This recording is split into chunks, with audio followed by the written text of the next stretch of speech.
our youth from the southeast, and particularly from Anambra, the last recruitment exercise into the army and even into the police force, the Anambra, I think, had the lowest expression of interest in the country.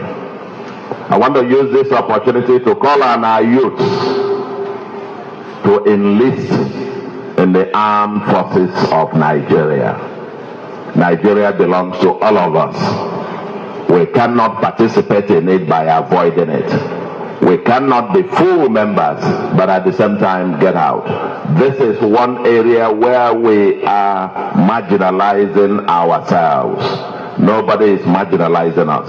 If you refuse to enter the police, the armed forces, then in a few decades to come, you will turn around and complain that there are no officers, no these things of Anambra or Igbo extraction.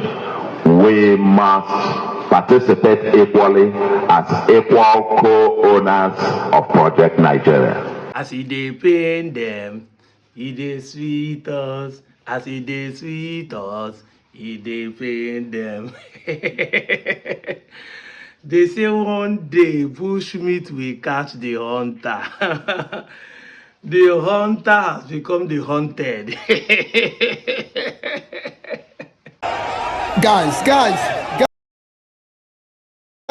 Wike is on the run. Wike dey run. Una see am. Guys, make una see Wike. Make una see Wike. God don punish am. Guys, make una see am. A whole FCT minister dey run like small pikin because of him evil doing. Now, see him sneaking out. See him sneaking out. See Wike sneaking out. See him running. See him running. Ole! Ole! Ole! Ole! See Wike running. See him running. See him running. Wike is running. Catch him. Catch him. Catch him. Catch him. Catch him. Ole! Ole! Ole! Ole! Ole!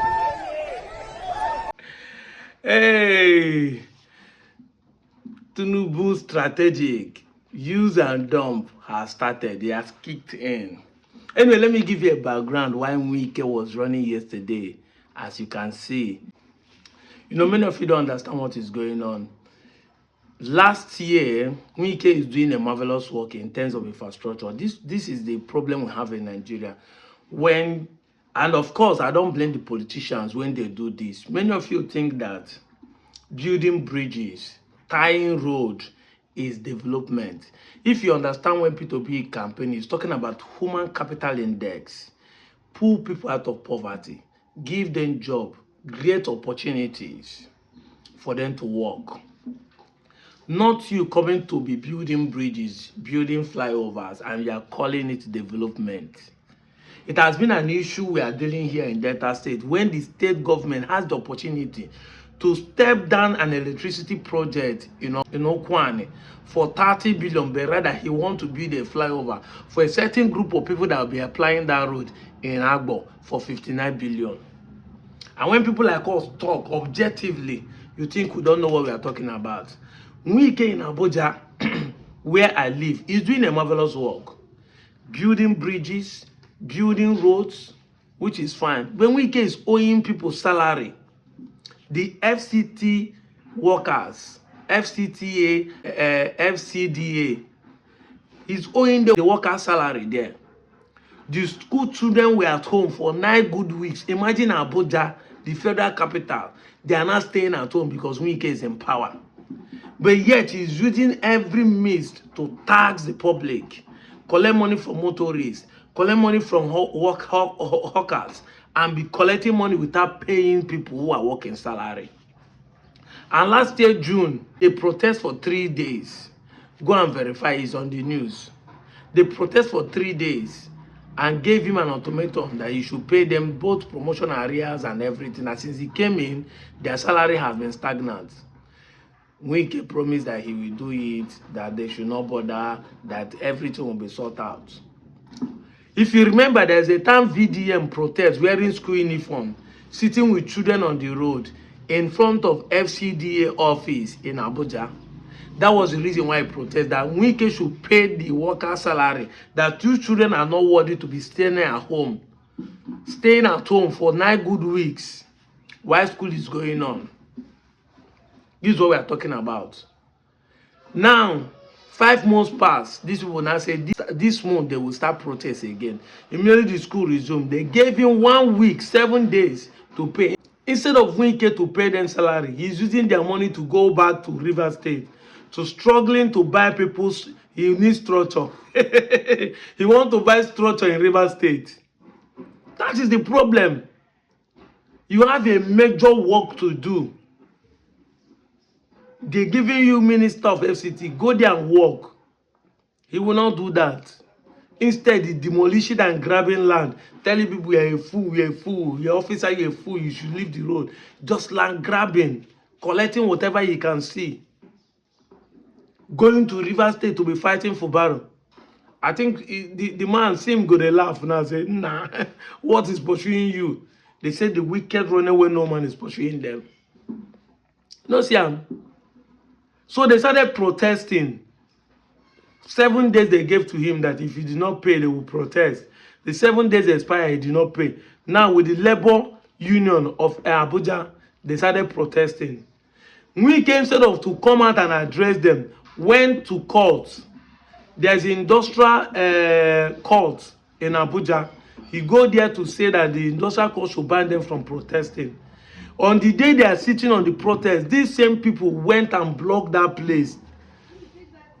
It was that blocking, they blocked the place and say block FCD off seat. That if Wike is there, he will not come out. That's why Wike decided to take backyard and he's on the Tule. Tuama. My guy, they cut out. He turned to same boat. Oh boy. Oh boy. My guys, he used handkerchief tie his face. They cut out. Mass. What am I trying to say?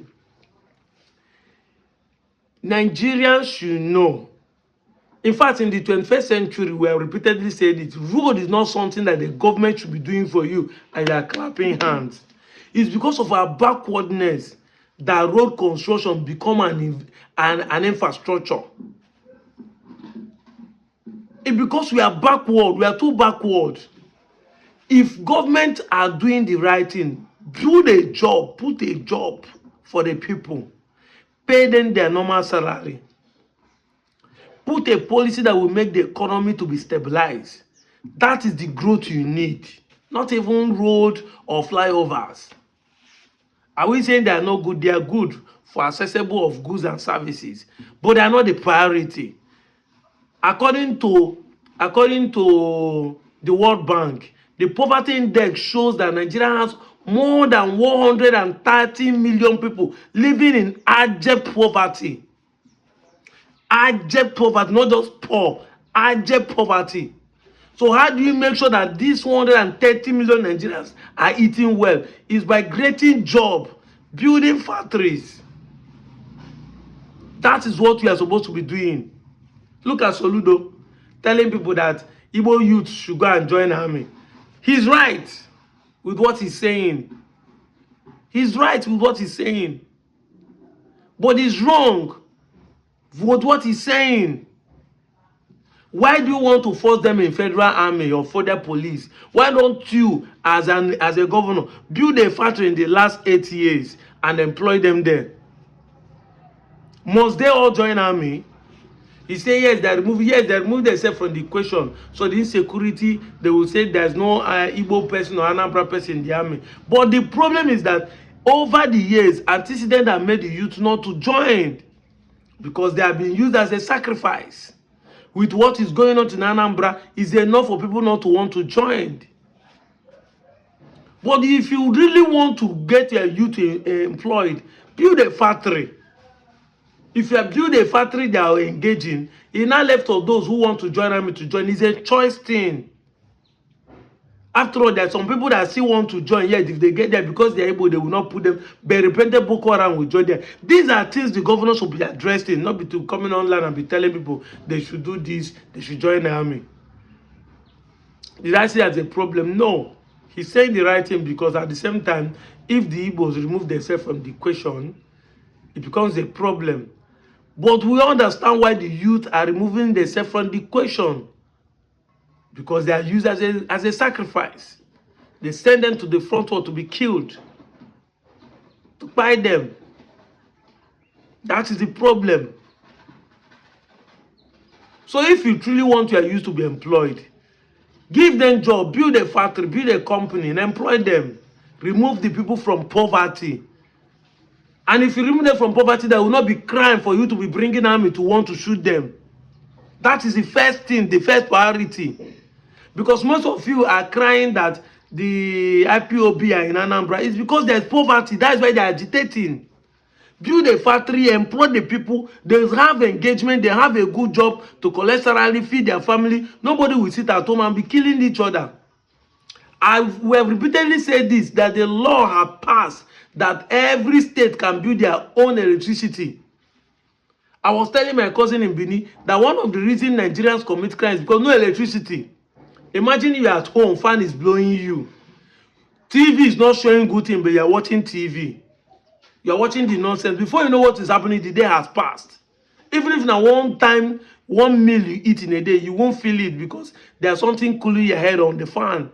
But no electricity, heat will be killing you. No food anywhere, no information to see because no TV, no radio, no lights to even see it. No money to buy the data.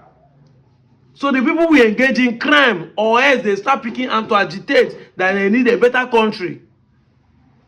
So why can't you at Soludo, there's Oji River, there's gas in Anambra, why can't you build an electric power generating plant for them?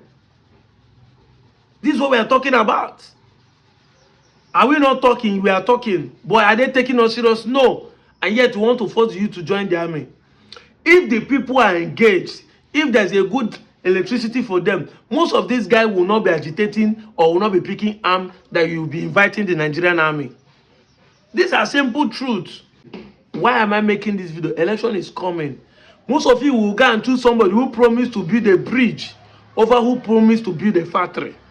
Most of you will go and vote somebody who promised to recruit you into Nigerian army. Like the way Tinubu was saying, recruit 100,000 youths, give them a wa. You go and vote it instead of somebody who wants to remove you from poverty. Somebody who wants to create capital index for you, that you will have a job, be educated, and liberate you from poverty. We will keep speaking. We will not get tired. It's left for you to know who is telling the truth or not. I'm out of here, Joe.